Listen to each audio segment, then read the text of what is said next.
Excited to be able to share. Hi. All right, so real quick, welcome everyone to our book study for Move 6. We actually have Lindsay Kemeny joining us tonight. This is very, very exciting.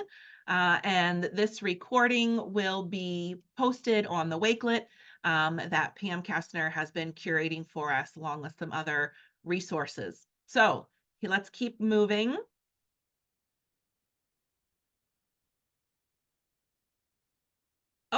Woof. Thank you for that photo popped up. Excellent. So the Reading League now has 29 state chapters. If you happen to live in one of these states that has a Reading League chapter, please look them up and do your best to join and support the work. If you're not in one of these states and you're interested in starting a chapter, I am sure that National would be interested in talking to you. Here we have the goals and objectives of the North Carolina, New York, and Pennsylvania chapters. Our goal is to provide excellent professional development to teachers in the content of the science of reading, support educators and administrators in translating that information into classroom application, because that is where the magic happens. We aim to bring mission partners together to move our mission forward. We're talking parents, we're talking board members, anyone who's involved in education. We are encouraging university participation, needing to get those pre-service teachers the right information so they can start effective teaching on day one. And then supporting parents in learning and advocating. No child should be without the ability to read, and we need all of us working together to make that happen. So if you would like to join one of the chapters represented here tonight, you can quickly grab that QR code and that will take you to our forums. Some of us are free memberships, some of us are paid memberships, but there are wonderful things happening everywhere. So without any further ado, here we are for Move 6, focus on meaningful fluency practice.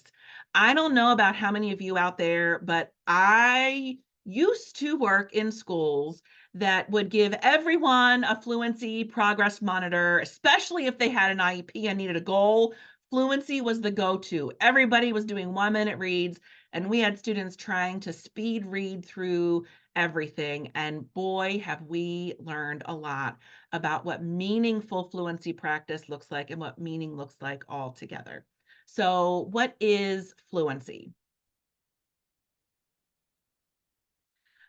Fluency, as Lindsay put in her book, explained by the National Reading Panel, is, and I underlined these words here so that we could do a little bit of choral reading. Now, I know we can't all unmute ourselves because that would just be mass chaos on Zoom, but humor me, please. And as I am reading, would you please join me with your voice wherever you are with the underlined words? Fluency is the ability to recognize words easily, read with greater speed, accuracy, and expression, and to better understand what is read. Thanks for joining me. So as Lindsay talks on pages 111 through 113, there are these three aspects of fluency that need to come together. So accuracy, rate, and prosody. So if you could click next. In accuracy, we need that strong foundation in phonics and then lots of application and practice. If students aren't able to apply what they're learning in phonics, they aren't ever going to get that information really solidified in their brain and be able to get their accuracy to a point where they will be able to achieve fluency. And then go ahead and advance again. Rate, reading at a reasonable rate, similar to the speed of speech. I don't know about you, but in the district I most recently worked with, we used a universal screener, which I shall not name right now, that had fluency benchmark goal level set at, like, in middle school, 177 words a minute. And that felt so fast. And I kept asking myself, why are we asking students to read at a much faster rate than what most people speak? I mean, not me. I tend to like speed talk and I'm working on that. But when we talk about the rate we want students to read, we're looking for a rate similar to speech with accuracy in pulling the words off of page so that, click advance, we can get to prosody. So prosody is being able to add that expression and that phrasing. Think about, maybe your favorite audiobook narrator. If they were reading with a monotone or a robotic voice, that would not be enjoyable at all. While we don't expect everyone to be able to narrate an audiobook, we really are looking for students to be able to have enough accuracy and rate that they're not using all of their brain power to think about the mechanics of reading, but they're able to think about what their reading means and then use appropriate expression and phrasing to help get that meaning across to a listener. All right, and one other thing that I really wanted to point out tonight, and this blew my mind back in 2010 when I first learned about Scarborough's reading rope. I was going over the strands and like my trainers were Carol Tolman and Nancy Hennessy. So I wasn't questioning them, but I kept thinking, where's the fluency string? Like I spend so much time in my classroom teaching fluency, there has to be a fluency string. No, fluency is the product of all of these things working well. Fluency is not a goal we should be looking for in and of itself. It is a product of everything else really working well. Okay, go ahead. So what comes to mind for you when you hear the word fluency? Why don't you start typing in the chat? What do you think of when you think of fluency? It could be something that I already mentioned. It could be something different. I'm going to give you about 30 seconds to do some typing. And then I'm going to say waterfall. And everyone's going to type enter at the same time. On your mark, get set, waterfall. Excellent. Carefully orchestrated reading practice. Yes. Speed, prosody, accuracy. Yes. Expression. Thank you so much for all of those things that you put in the chat. Absolutely, to all of it. Let's go on to the next slide. So how do we get to that passage reading fluency? Well, we have to think about the sub skills that go into reading. So we need to have automaticity first with phonemes. Are students able to hear words and isolate the phonemes in the word? Are they able to hear phonemes and blend them together to make a word? We need automaticity at that sub skill. Then understanding graphemes, being able to identify those letters that we use.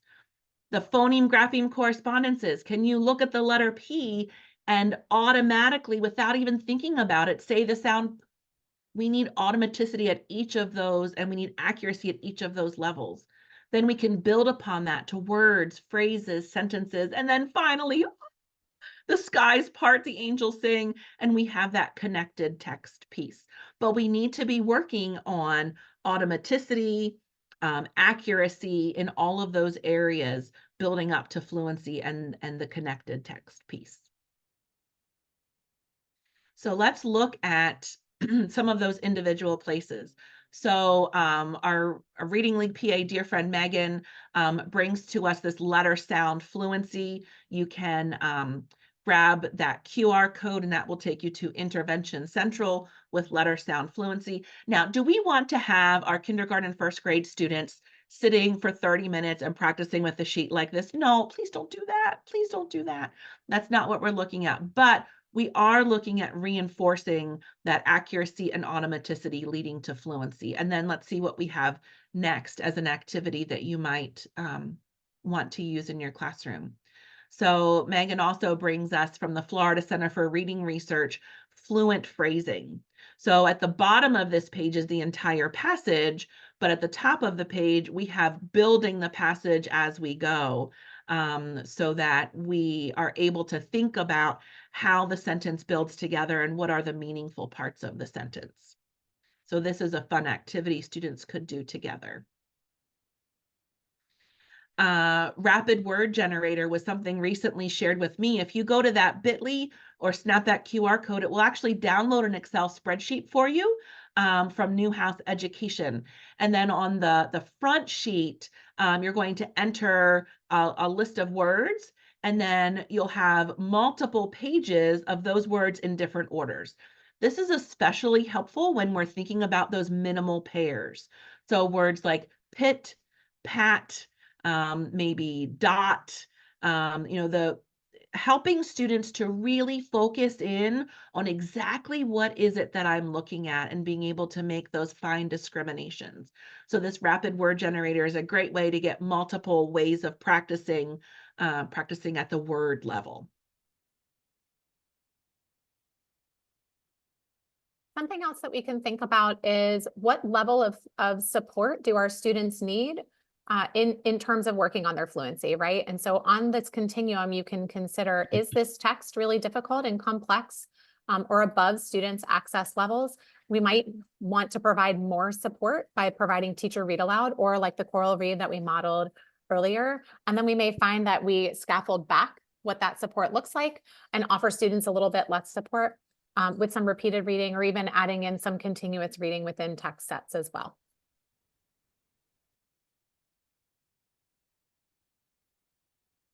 Thank you so much, Linda, for bringing that to us tonight. And then being reading league chapters, oh my goodness. I was going to hold up my copy of the journal. It never works well with these virtual backgrounds anyway. But in the most recent journal from the Reading League, here's a little plug. If you're not already getting the journal, seriously consider it. There was this great article, Practice Doesn't Make Perfect. I always like to say, practice doesn't make perfect, it makes permanent. There, Linda's holding it up. It makes permanent, so we need to be careful how we practice. And Elizabeth Norton was looking at repeated readings and continuous readings to see how they improved comprehension and fluency in school-age struggling readers. So I put a few of the highlights in here. So let's check out some of the highlights.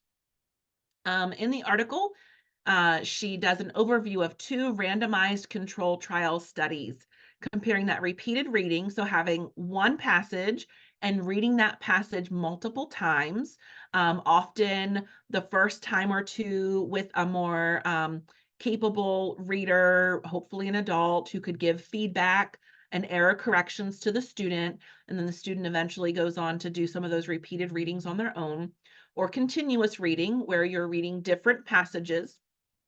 The student groups in these studies were statistically equivalent at the beginning of the study in both fluency and in comprehension. And then both groups either read the same number of words or the same number of minutes.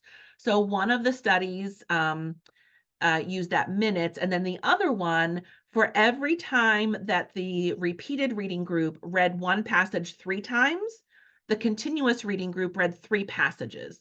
So it wasn't like the exact number of words, but about the same length passages. And then there were pre and post assessments for all of the students using standalone measures of comprehension and fluency. So to see, is what the students are learning in the intervention actually translating to sort of real life? And are they able to take that information they're learning beyond that intervention time? So the first study, O'Connor and colleagues in 2007, looked at students in grades 2 and 4 and found that there was no significant difference between the 2 groups after the intervention time. No difference, whether you got repeated readings or continuous readings, no difference. However, both groups made so many gains in both of those areas that there was a little bit of concern. Is this like, did they memorize the tests from the first time we gave them? But luckily, they had also tested some students who received no intervention, and those students didn't have any change on their pre and post assessments. So they were able to rule out that testing phenomenon. Then the other study, more recent, 2019, looked at students in grades 2 and grade 3. Both groups showed significant improvement in fluency. There was no statistically significant difference. The repeated readings group scored slightly higher on comprehension assessments related to the passage that was read. And then the continuous reading group scored significantly better on a standalone comprehension measure. So when you were reading different kinds of things, you did better on the standalone comprehension measure. When you were reading the same thing multiple times, you did better on a measure related to that particular passage. But if this one also added a measure of asking students how enjoyable their time in reading was, and the continuous reading participants were 8 times more likely to rate the intervention positively. And don't we all say we want our students to love reading? You know, we really do. So the summary that she came to was that both of these methodologies are going to improve fluency and comprehension. If students like continuous reading better, then maybe we need to use that benefit and enable them to do that continuous reading. However, if there's a particular text that is very complex that we want our students to understand, then repeated readings would have an advantage in that situation. So find different reasons for students to go back to that same text. And then she poses these 2 questions at the end, asking, is that continuous reading or even repeated readings, is the time spent on that as beneficial as if you had spent time explicitly teaching any foundational areas of need? We want to make sure that when we're doing this fluency work with students, that we're focusing on students who are accurate, but just slow. So we don't want to really do this fluency thing if students are struggling with that accuracy. And then looking more individually at what factors would help students, us better identify students that would benefit from each of these. So I think maybe we are at the time now where we're going to hand this over. We have Kelly Shamara. I hope I said that right, Kelly. I've been practicing. I called Erin earlier today and asked her. Kelly is a 2nd grade teacher in the Harbor Creek School District and has had some great experiences with partner reading and paragraph shrinking that Lindsay has had excellent results with as well.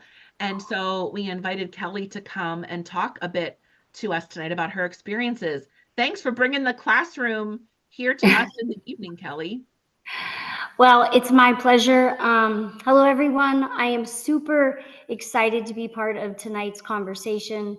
Been teaching 28 years, and like many of you, we've all experienced so many changes in curriculum and methods of teaching, best practices, and I can honestly say I'm regenerate, or like I'm just as passionate as ever that we finally have found something that is meaningful, and it's research based, it's data driven, and I believe this one's here to stay. It just makes sense to listen to our kids read and have our kids read to each other. And it is my only 2nd year of using partner reading paragraph shrinking. And I am excited and hope everyone leaves here today saying, I want to try this because the results are amazing. And I know that it does pose, if you could go to the next slide.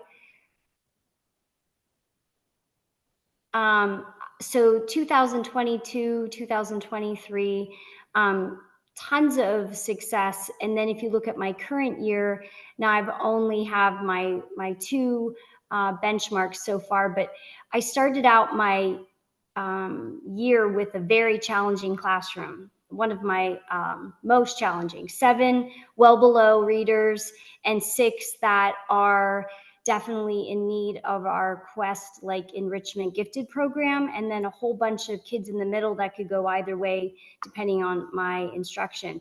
And not to mention a handful of strong personalities and also a ton of behavior problems.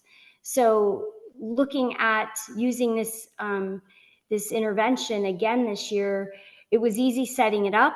You know, the structure and the practice was easy, but there's definitely, if you could go to the next slide, there is some benefits, but there is also there's going to be some challenges with maintaining the different levels of partners when you have the data. But even when you put these kids together and they're not getting along, you have to be able to make quick changes.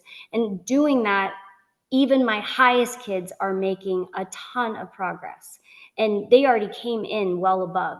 So for me to be able to see that progress and even those highest kids is very I use the, if you could see, addicting. When I progress monitor and I'm seeing all kids, every single kid making progress, it's a given. You're like, oh, this is easy.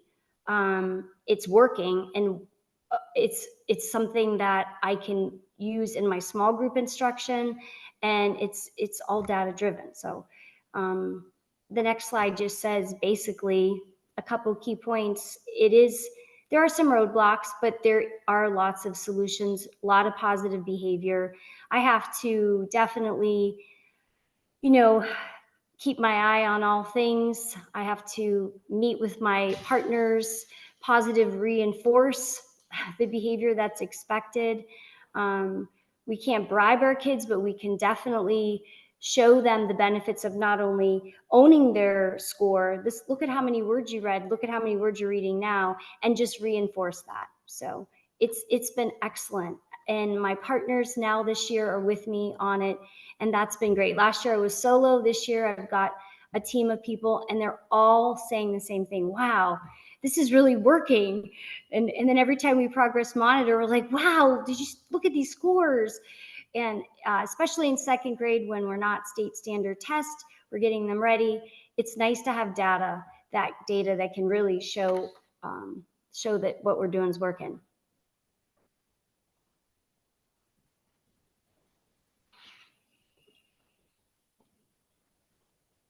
Thank you so much for sharing your success with partner reading, paragraph shrinking.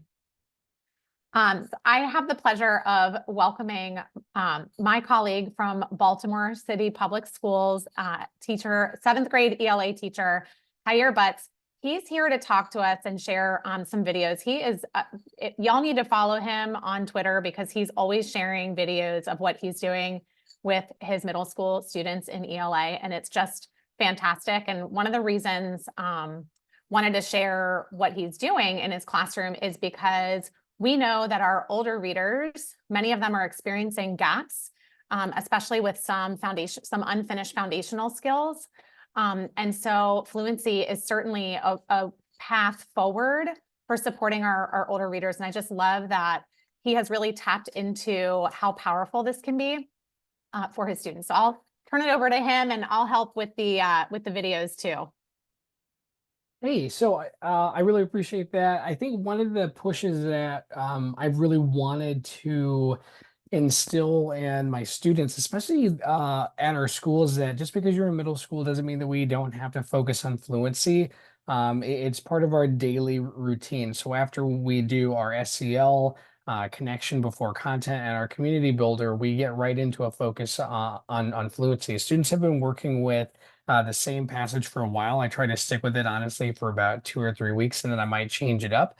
The idea of just reading something and then changing it, reading it, and changing it, actually really doesn't support their growth all that much. But if you can stick with the passage, a pretty good meaty passage, then that's super helpful. Bonus points if you are sort of like a knowledge building curriculum. My particular school uses wit and wisdom, so it's really nice to be able to use content aligned passages that can build their knowledge and is still related to the module topic. So one of the things I think that might have struck some folks as like, whoa, I never really thought about that. And I think the first video, Linda, that you might be showing is students are ultimately going to be annotating for fluency. And I know a lot of times in class, we think about text annotations for comprehension, right? Using metacognition, right? Leaving tracks of your thinking, maybe making connections, writing off in the margin.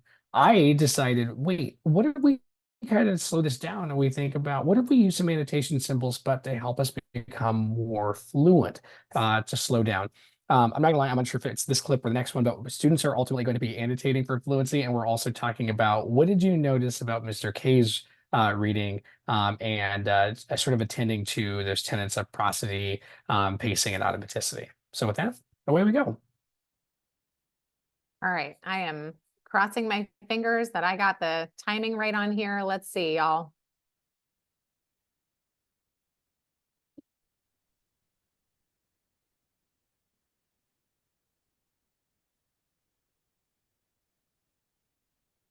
Oh, my Wi-Fi might be angry. Here we go. Fluency and/or what is happening in the text having you go. Good morning. Good morning. Something that I noticed about your fluency is like when you got to certain exclamation points, your voice will like change, and when you were reading without the exclamation point, like your voice was calm. Oh no, I shouldn't have done that. Sorry, y'all. Let's see if I just messed it up. Loved it, right? Calm and noticing those exclamation points. Great. We're gonna go D'Angelo, Dream, Larry. I read Jamera. I just like to add that, like, in the quotes and stuff, when you're reading the dialogue and stuff, you raise your voice, like, loudly. And then when you're reading, like what happening, like basically lines without the quotes, you basically just raise your voice down. Absolutely, right? So noticing those quotation marks, when I say D'Angelo, Dream, Larry, perfect. I Dream. noticed that when it was different people talking, the tone changed for every person, and when they say API outcook, the voice went up. Love that. Going back to the text, RL71, and noticing I changed my voice for those characters. Love it. Larry, was everybody else who would like to go after Larry? I noticed. Back to Tori. Yeah, go ahead, Larry. Sorry. Oh, I noticed that like when you was reading, you read very bold, and when you got to like exclamation points, you read even more bolder. Love it, right? Even more bolder. Love that. It's a good comparative. Let's go Tori, Javon. Okay, so what I noticed is happening in the text is I think like the ship is sinking because it says remember to jump free of the boat, and I feel like the ship was sinking because like when would you ever like it looks like it sounds like they're in the middle of the ocean, and why would you jump out of a boat if you were in the middle of the ocean? Love it. Great comprehension skills. Javon, move on. I agree with Tori what she said, but I feel like what she should have said is when the boat is sinking, is dying under the weight of water sink deeper into the sea. Because I say that because it say the little boat dying under the weight. Okay, let me go to our next video, which has the annotation that you mentioned. Something I love about that video is how you were pairing the comprehension with their noticings of the fluency, right? Which is the whole point of what we're doing. Okay, I am gonna press play and then just leave this one be, y'all.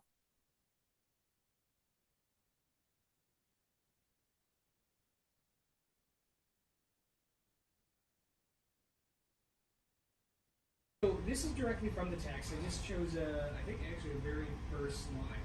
It says, "A wave suddenly fell with a thundering roar, and the water came rushing down upon the boat."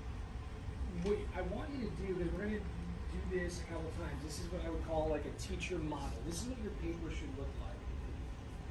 If you need to like highlight, I've got markers and colored pencils, but notice how like I pointed out some adverbs. Adverbs describe actions. So here's a very simple sentence. He walked fastly. What did he do? Okay, walked, which is the verb, it's the action. Yeah, he walked fastly. What did he do? Just what did he do? Walk. How did he walk? Fastly. So adverbs describe and tell you how the verb is done. A wave suddenly fell.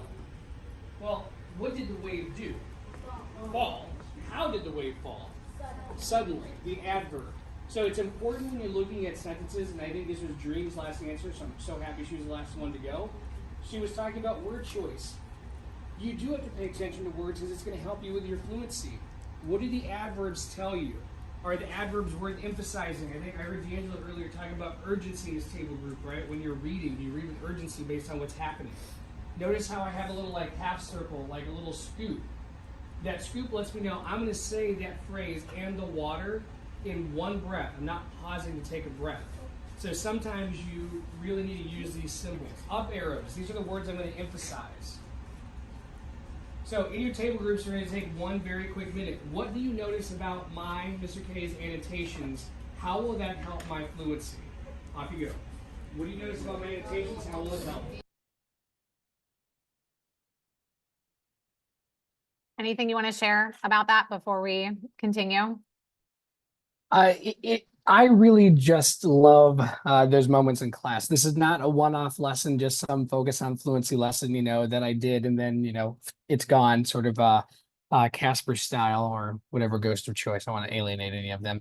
But it's a real focus on fluency that I embed weekly and daily when my honors class, they annotate quotes for fluency, right? We've been working on adjectives and adverbs in my non-honors classes, and even for their, welcome tasks or do nows, they're writing. And I'm like, you know what? This is a 30-second routine. If they're already writing it, let me just have them go back and annotate for fluency. And now let's do some class echo reads and some partner reading. My whole push as the ELA vertical lead at my school has been every content is really an assessment of literacy, the way that the Common Core standards are written. And further, every teacher then is a literacy and fluency teacher. And you can be a master. It takes 30 seconds. Fluency is not some, oh, I've got to design a 30-minute lesson. Now, this absolutely was a 45-minute intentional focus on fluency, but your math teacher, social studies, any teacher could just, hey, let's echo read the vocab. Let's stop and clap it out. I have 7th graders that are doing high school work from the Odell High School curriculum, and literally we are stopping out and clapping out multi-syllabic words, even in 7th grade, and they don't think that it's silly. The teacher says, hey, this is really going to benefit my reading. I'm going to be doing high level comprehension. If certain aspects of reading are going to be speed bumps, then my brain is always going to be focused on the decoding, and I can't get to the understanding and fully appreciate the richness of my text. When I level with students and rationalize the why behind the what, the how becomes really easy to do. Can you say that one more time about the why and the what and the how? Oh dear, thank goodness this is being recorded. When I rationalize with my students about like the why we're doing what we're doing, right? The why behind the what, the how and the implementation becomes a lot easier. You could think to yourself, wait a second, you're literally telling kids, I say it, you say it, clap it out. And yes, if you had come to my class today while we were actually reading our objective, one of the learning goals had the word nuances in it because we were trying to appreciate the nuances of fluency. Mr. K says it. Okay, I need you all on Zoom to say it. Nuances, nuances. Clap it out, nuances. That is very important. And my 7th graders take it very seriously. So much so, another teacher came up to me and was like, here, Sincere had trouble spelling a word, and another student, Ethan, literally said, hey, did you clap it out? It really doesn't matter what age group you work with. A lot of this is teacher buy-in. If you think that it's silly and beneath you, or that your middle schoolers aren't going to like it, middle schoolers are incredibly perceptive. They're going to pick up on it, and it is beneath them. But when I rationalize with them the why, the what we're doing becomes so much easier, and the how is really easy for me to implement. There's nothing to sell. They know why, and they know what they're buying. That is incredible. Thank you. Love that. I'm thinking that we need to turn that quote into, like take it on Canva, put it into a little cool picture, and we need to tweet that out to everybody. Everybody needs to hear what Kier Butts just said. Like, that's just incredible. Done already, Pam says. She's already got it. I love it. So well said. Linda, is there anything you wanted to say before I interject 2 things that I forgot to say earlier? No, the only thing I just wanted to point out was the sentence level comprehension, the discussion of what kinds of words are we looking at paired with fluency. Like, that was just such a master class on how to bring in so many pieces of the strands of Scarborough's rope. And especially for our 7th grade and upper grade students. That's to me the key in helping them access what we need them to see with foundational skills. Understanding how an adverb plays out in my fluency matters. So it's really well done. Yeah. Thank you. Kier, Linda had mentioned following you on Twitter was a good thing to do, or X, whatever it's called now. I don't want to put you on the spot, but if you would be willing to drop your handle into the chat, that would be much appreciated so that we can add you to our follow lists. I love it because I was actually about to post some videos later tonight of my of an 8th grade class doing some fluency reads, and these were kids that I had for 2 years. So yes. Nice, please. Yes, thank you, thank you, thank you. Thank you, thank you. I also wanted to mention, sorry, I forgot to say that Kelly, who shared about partner reading paragraph shrinking, she was part of the Reading League Pennsylvania's Expert in Residence series when we did a whole hour on partner reading paragraph shrinking, and we used Lindsay's formats and got into some of the weeds of how to make it happen in a classroom. And so on the Wakelet, we're going to post the recording of that. So if you want to hear even more about Kelly's classroom, thank you, Kelly, so much for coming back and helping us again. So we'll post the recording to that. And then the Reading League National also has a coffee chat that they do after the journals come out. When they bring in an author, they usually do 3 different articles, bring in the author and actually have a conversation. And they did that for the article that we talked about, and we'll make sure that a link to that gets posted on the Wakelet as well. So in case you were thinking about any of those things and how you can get more about them, we have that. So we are ready, I think, to head to breakout rooms. So everybody hold your breath. It's Jody Jackson's first time doing it, and I am not the most tech savvy, so fingers crossed. We'll make sure it works. Don't push go yet. So when we get into our breakout rooms, this is a great opportunity for us to really talk with each other. And so if at all possible, if you can turn your camera on, that would be helpful to build that community feeling in your breakout room, sharing the talk time with others. Making sure that they have opportunities to share, listen with respect and extend grace. We've all been the teachers who did things that we know now that we would not do again. So please be kind to each other as we're all on different places along this journey of learning. And so we use the format that Lindsay has in the book, thinking about what will you keep doing, what will you stop doing, and what will you start doing based on what you learned in the book and what you heard here tonight. We're going to go to breakout rooms for about 15 minutes, and then we'll come back and have some processing time together as a whole group. So Jody,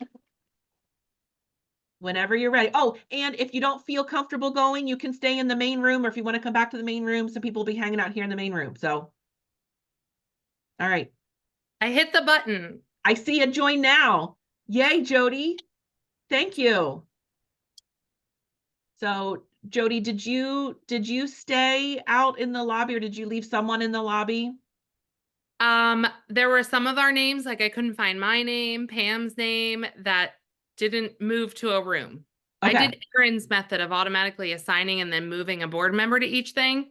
Awesome. I tried it your way. I was very overwhelmed and scared. So I went to Aaron's way, but That's totally cool. I'm glad Aaron was there. All right. I just wanted to make sure that someone was going to be in the room, in the main. I'll find a room. Oh. All right. I'll go join room 4. Have fun. oh, we can just hit join. Oh, this is so fun.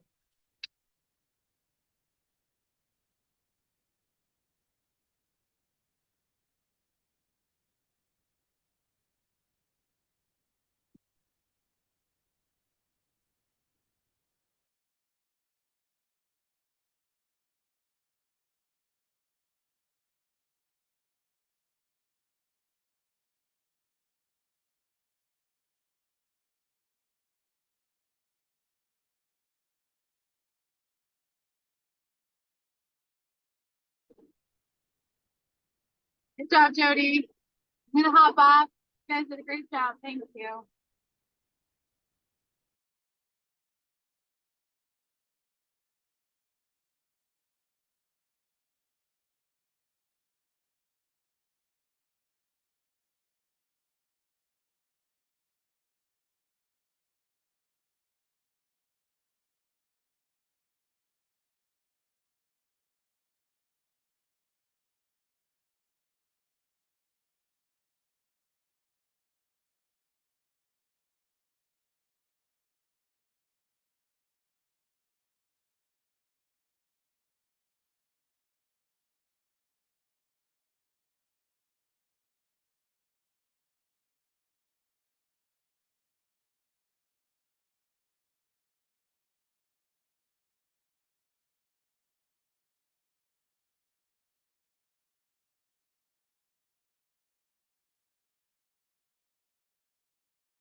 Do I have to close the breakout? Oh, it's giving us 60 seconds. Never mind. I see it. I see it now. Sorry, I should have cut that down.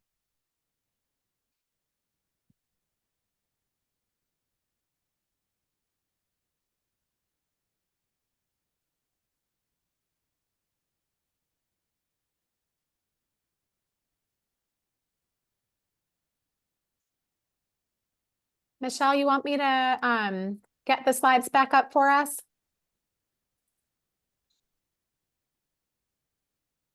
Is Michelle back? Michelle's muted and over here saying, I think I can. I think I can. Because I had it. Oh, there it is. There they are. Yep. I can share my screen this time. I don't need Thank to you. there. I need to click share over here. I'm getting there. So as I'm working on that, is there anyone who would like to unmute and share something for the good of the group? Something that you said or something that you heard in your amazing group?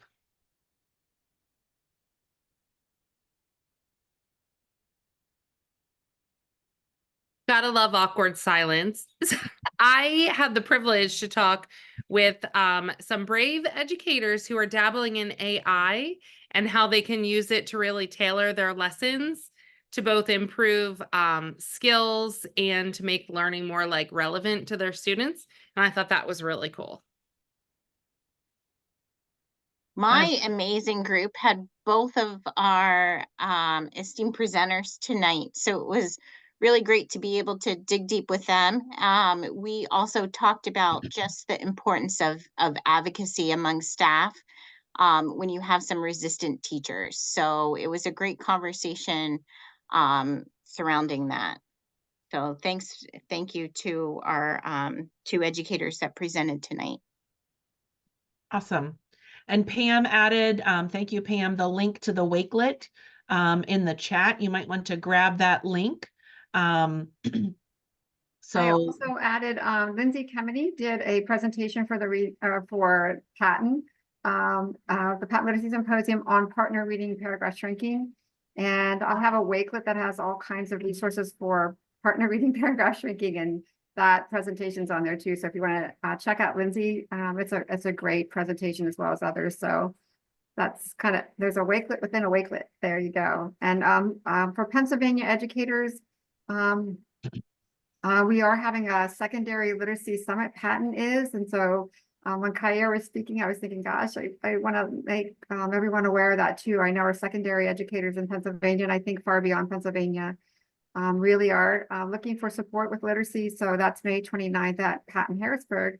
So we hope that you come if you're a Pennsylvania educator. Thanks so much for letting me kind of shout that out. I'll thank share you. a quote I love. Yeah. I kind of put it in the chat earlier, but there's an article from Hudson, Pullen, Lane, and Torgerson, and they're talking about reading fluency and how it's really an outcome of instruction and practice. And I love that they say that you need large amounts of carefully orchestrated reading practice. And I love that carefully orchestrated practice. And I'm always thinking about that in my classroom. And I mean, partner reading paragraph shrinking is one thing. That's, you can see it's carefully orchestrated and it's a lot of practice. I love it. Oh, that is a great thought to leave in our brains. I hope that stays there and encourages all of us as we go back to our classrooms, carefully orchestrating that practice. Thank you so much, Lindsay. Sorry. We have one more move to do next month. Same Zoom link, right back here. It's going to be amazing. Yep, we're getting ready to talk about Move 7 next month. We're really excited.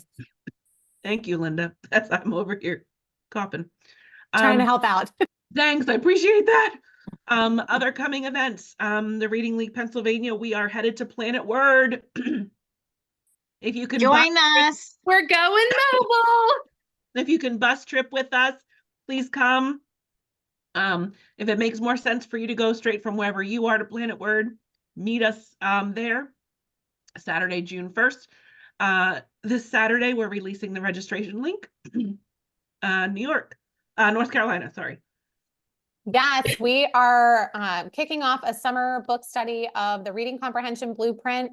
We're going to be reading that throughout the summer, but we are kicking things off with Nancy Hennessy herself, friends. So come on and hang out with us. We'll talk about comprehension this summer, and Nancy has graciously shared her time and some reading comprehension activity books, ready to give away to people who show up.